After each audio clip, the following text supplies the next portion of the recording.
1968, Apollo 8 went to the moon.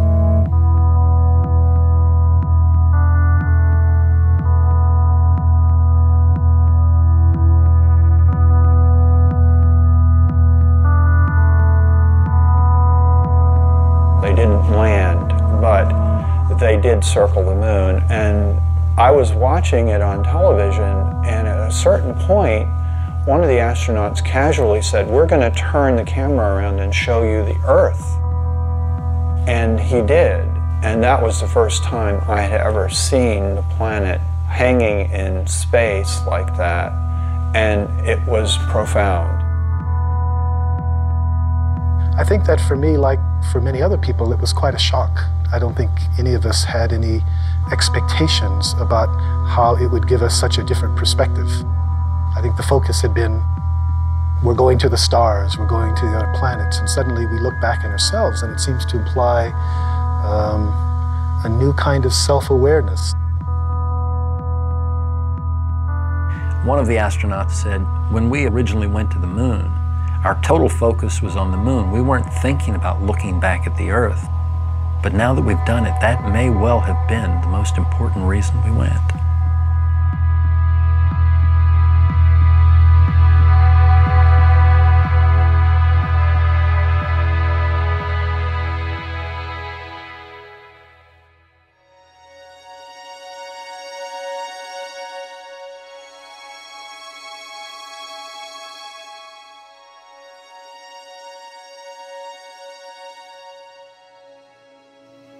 Oh, golly, I remember going through launch, which is an overwhelming experience.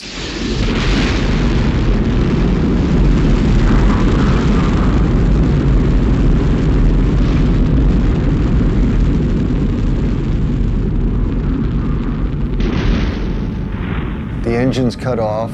I felt myself floating out of the seat. I floated over to the window, looked out, and we were coming up over the coast of Africa.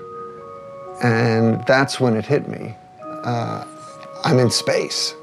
And, you know, I just got incredibly excited because it's something I had dreamed about since I was 6 years old.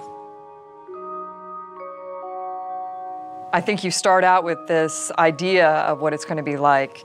And then when you do finally look at the Earth for the first time, you're overwhelmed by how much more beautiful it really is when you see it for real. It's just like it's this dynamic, alive place that you see glowing all the time. It was truly incredible to be up there doing what I always wanted to do my whole life, and then to kind of glance back at our planet and see that view was just tremendous. I can only describe what I've seen. You know, looking down at the Earth and you see that line that separates day into night slowly moving across the planet. Thunderstorms on the horizon casting these long shadows as the sun sets. And then watching the Earth come alive. And you see the lights from the cities and the towns. The events you see from space, like flying over thunderstorms, looking at them from the top, were spectacular. Like a fireworks show going on, and you're looking at it from the very top. You know, shooting stars going below us, or you know, dancing curtains of auroras. It's just very hard to describe all the, you know, the colors, the beauty, the motion.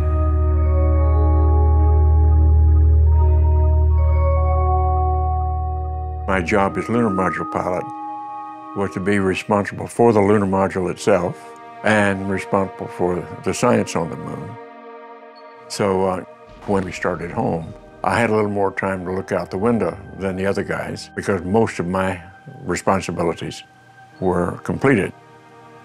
We were in a particular mode called the barbecue mode. So we were flying like this and rotating like that.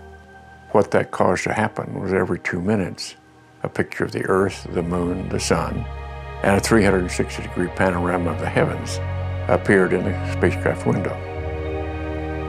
And I had studied astronomy, and I had studied cosmology, and fully understood that the molecules in my body, and the molecules in my partner's bodies, and in the spacecraft, had been prototyped in some ancient generation of stars. In other words, it was pretty obvious from those descriptions we're stardust. Well, that was pretty awesome and powerful, particularly since I had a little more time at this point to be reflective and to think about it. Awe, I think, is one of those words that you have a better understanding of once you see it, too. I felt like, you know, using the word awesome was totally appropriate when it came to describing what the planet looks like.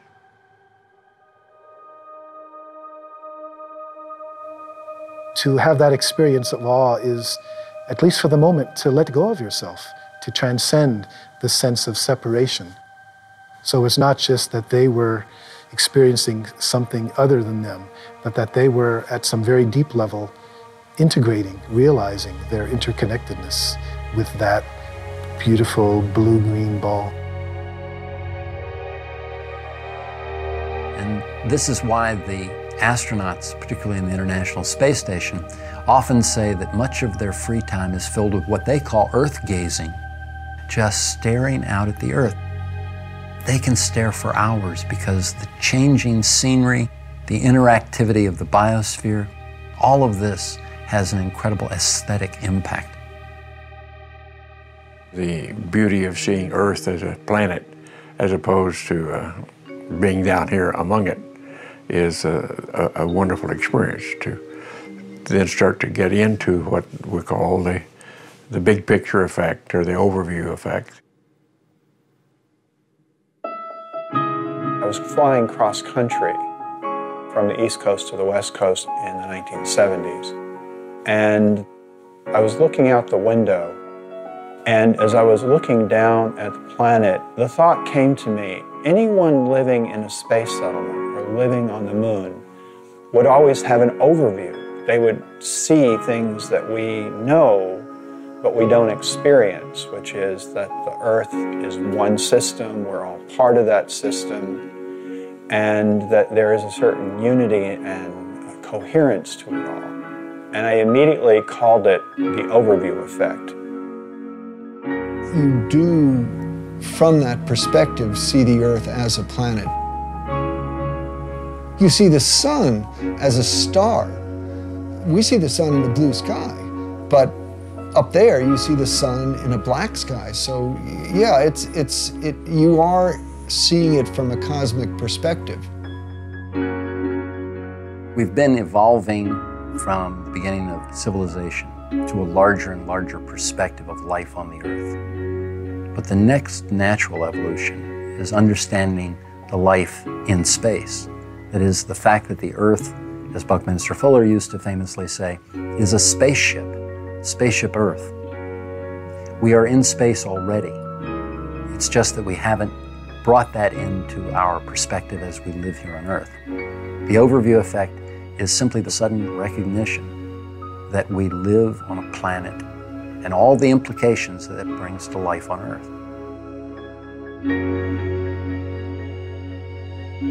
When we look down at the Earth from space, we see this amazing, indescribably beautiful planet. It looks like a living, breathing organism, but it also, at the same time, looks extremely fragile.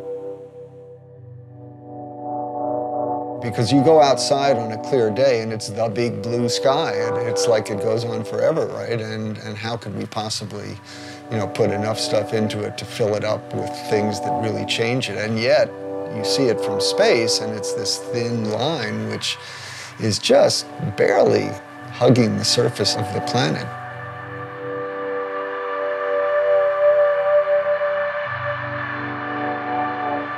Anybody else who's ever gone to space says the same thing, because it really is striking and it's really sobering to see this paper-thin layer and to realize that that little paper-thin layer is all that protects every living thing on Earth from death, basically, from the harshness of space.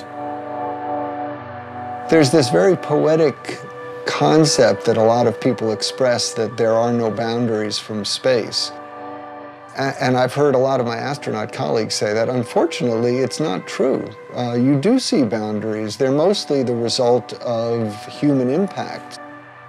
You can see erosion, clear cutting of forests, and You know, it's a long litany of environmental impact that we've had on our planet, and that's something which, when you see it from a cosmic perspective, makes you really appreciate the concept of Spaceship Earth, and that we're all here together.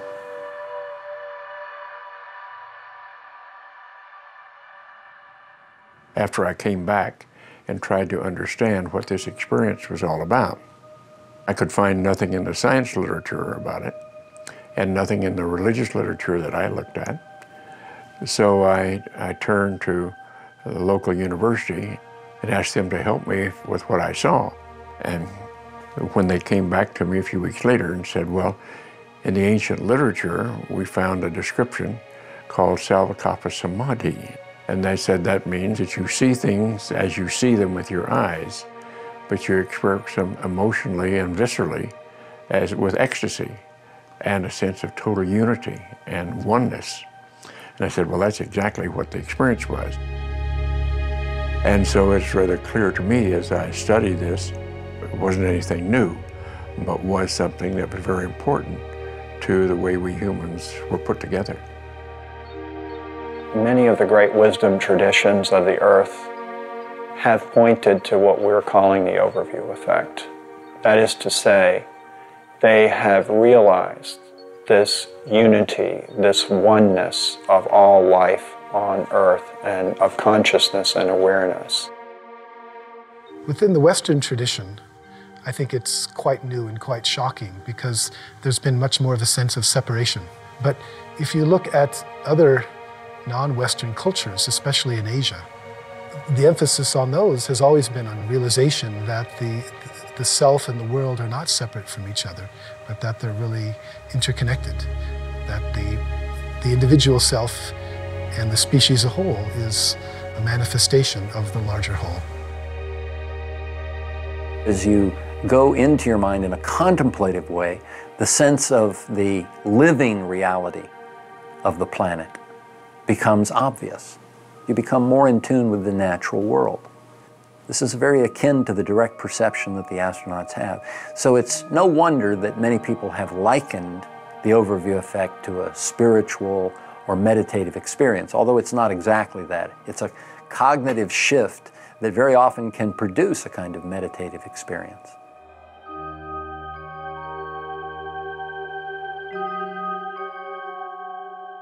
I'm sure we all interpret it somewhat differently. I know some of the fellows go right to a religious explanation. I didn't. I went to more science explanation. And I think all that's wonderful. That's what it takes to build a civilization.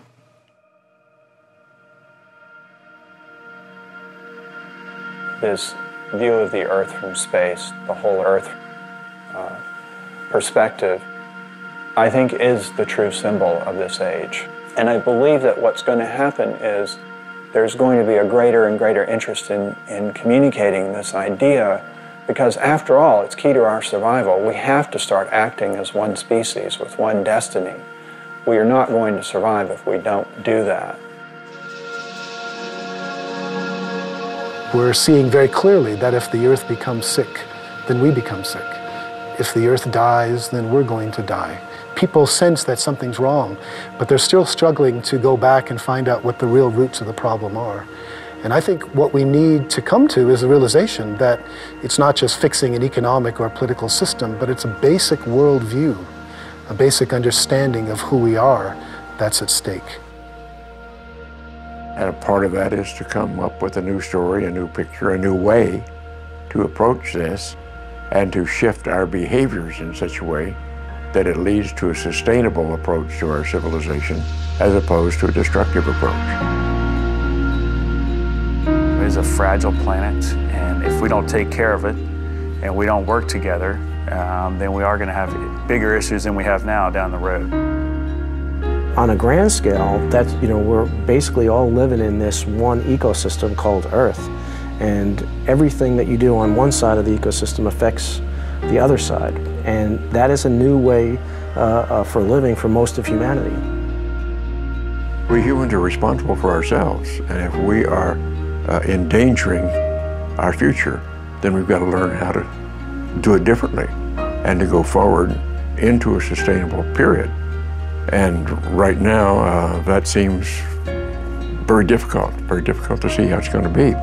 But we've got to work on it. When I was above the space station, looking down at the space station, and looking down at the, against the Earth, and seeing this, amazing accomplishment, I was thinking, wow, there was 15 nations that worked together to build this amazing orbital complex in space. And if we can, take these 15 nations and do this amazing accomplishment, imagine what we can do by working together, by setting aside our differences for a common goal to overcome some of the challenges facing our planet.